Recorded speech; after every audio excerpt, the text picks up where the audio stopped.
Meski manajemen Sriwijaya FC akan mencoret Kevin Belfort, pemain asing Sriwijaya FC akhir putaran pertama, namun pemain tersebut tampil baik saat Sriwijaya FC menjamu PSPS Riau di laga pekan kelima Liga 1 kemarin. Belfort tampil ngotot saat diturunkan setelah dikabarkan akan dicoret manajemen. Muhammad Yusuf Prasetyo pelatih Sriwijaya FC menilai Belfort sebenarnya memiliki kemampuan dan akan kembali dilihat saat menghadapi PSMS Medan nanti. Itulah sepak bola, kadang-kadang perform, kadang-kadang enggak. Dan di momen-momen sulit, di Sriwijaya ini momen-momen sulit dia.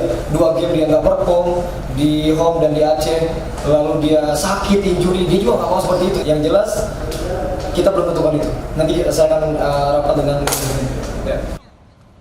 Belfort sebelumnya belum menunjukkan performa terbaiknya, serta mengalami cedera, sebelum akhirnya kembali diturunkan pada laga pekan kelima. Nur Muhammad, Kompas TV, Palembang, Sumatera Selatan.